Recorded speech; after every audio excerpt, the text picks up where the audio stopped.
Imagine with me for a moment that you came home and discovered that everything you own was in flames. All of your valuables, everything. Who would you call for help? In 1936, a group of young men in what was then Hickory Township recognized this need. One of those men was my great-grandfather, Oni Heineman, who helped start a volunteer fire department in Hermitage, Pennsylvania. This is Mr. Bob Geltz. The O is silent.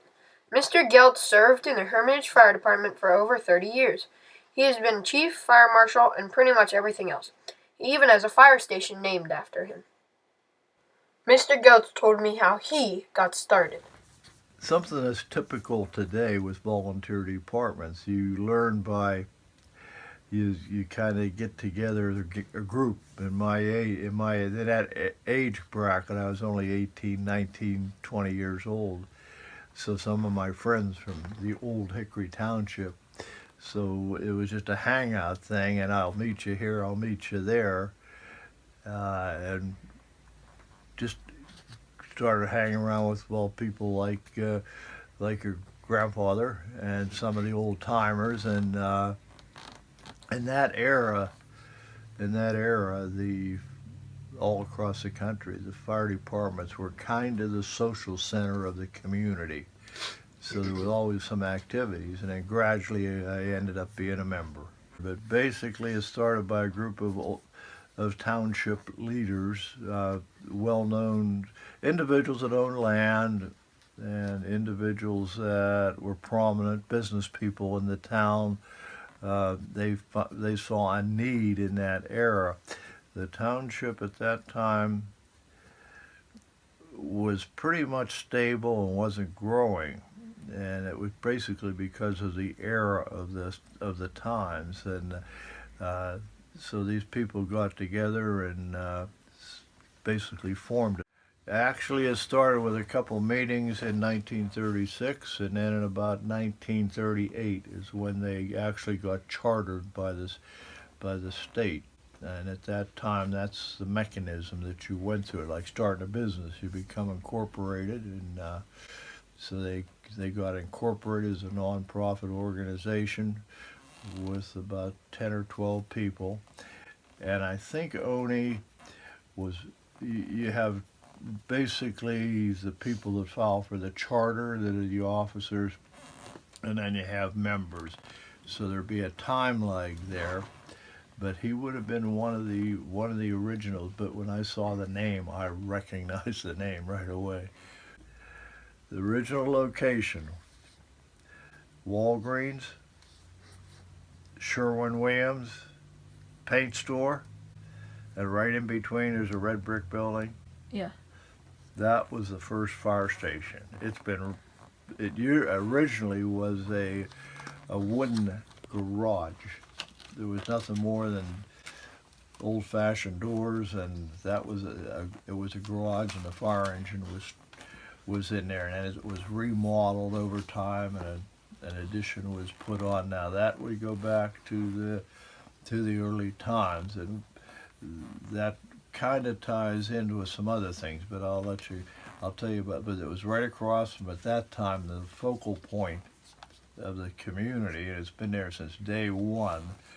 Was you might not, you know where Montana's is now? Yeah. Okay, well, it used to be the old suburban restaurant.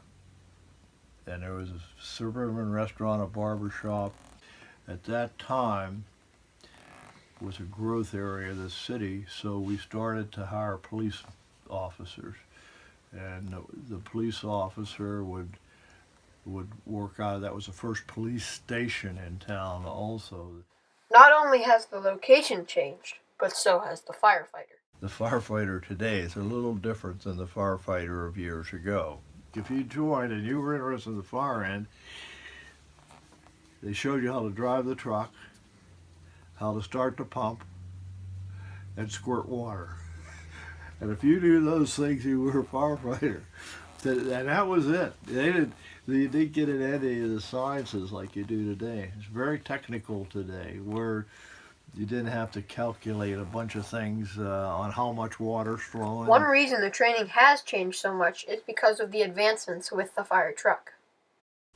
Well, basically back then, if you provided the fire truck chassis, what it was built on, you could buy a fire truck for $800. They would put the chassis on, and then one made by a company, actually top of the line, about $3,000. The first ones did not have a cab, and they were open, extremely dangerous. And then anybody that rode on that went with you, they rode on the side or rode on the back. And today, that's not a lot. A new truck today can cost between $500,000 to $1 million. That's a large sum of money for a volunteer, non-profit organization to raise. It took about 2 years before they could afford a fire truck. They had back to that social, they had fundraising and raised enough money to buy the first fire truck in about 1938, 39. And so there was a little lapse of time there before you actually had the money to buy it. And then after that, why, we bought a second one and so forth. We raised probably 50% of the funds to fund the department, and that was done by our first venture was circuses. We actually sponsored circuses, and Kennedy Christian High School, that was one place that we used for years. We'd bring in not Ringling Brothers, but big circuses and have a big circus. Those made decent money. And then during the year, you'd have a Valentine's Day party and a Halloween party and a Christmas party. And we used to have what they called record hops. Well, that's when all the teenagers would come. And on Friday night, why we'd hire a band. Another one of our older members, Rex Amsel, had a band, and they would come down to this old fire station, and all of the kids from Sharon and Hickory come out there, and we had a hall in the back, and they'd have dances. That raised some money. Then we went into the homecomings.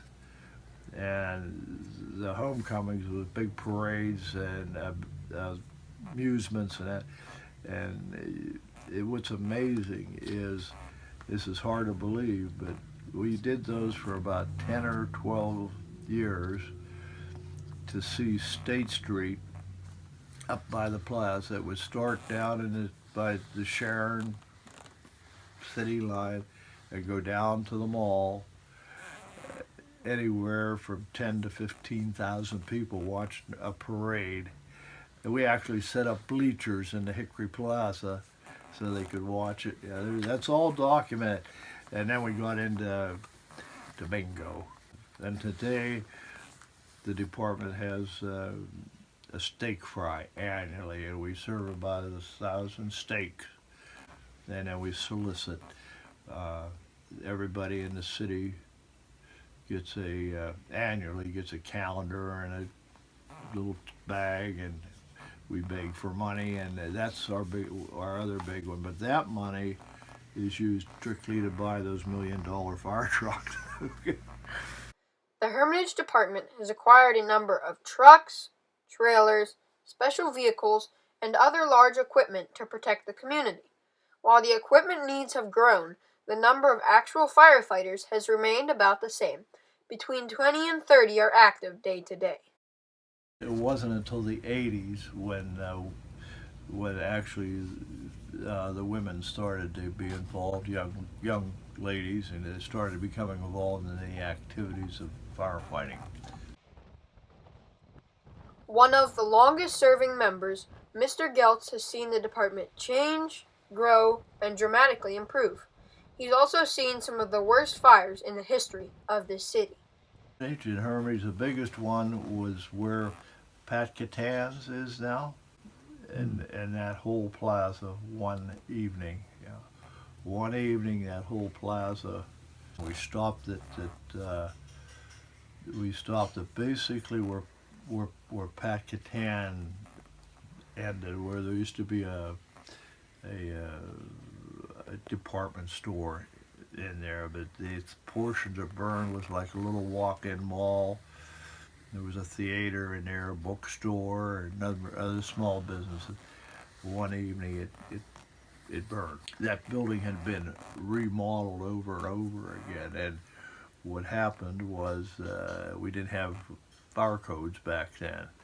And a lot of things were done, and what happened, the fire got between the walls, and once the fire got between the walls, it would be just like a draft in a fireplace. They provide like chimneys, and it would just go up the walls. And, yeah, that was the biggest one in my era in town here. I've been to some other larger ones, but in the township, I would say that's the highest loss and the one that kind of scared the bedevil out of me. Since 1936, the Hermitage Volunteer Fire Department has protected the city and surrounding communities from the horrors of an uncontrolled fire. Operating from 3 stations, they cover approximately 40 square miles with 20 apparatus and 30 active Pennsylvania state-certified firefighters, EMTs, instructors, and investigators. It all began one day back in 1936 when a small group of civic-minded citizens recognized a need and gathered together at the Hickory High School to formulate a plan that would serve as a nucleus of the then Hickory Township Volunteer Fire Department. I'm proud of their planning and especially proud that my great-grandfather, Oni Heineman, was one of them.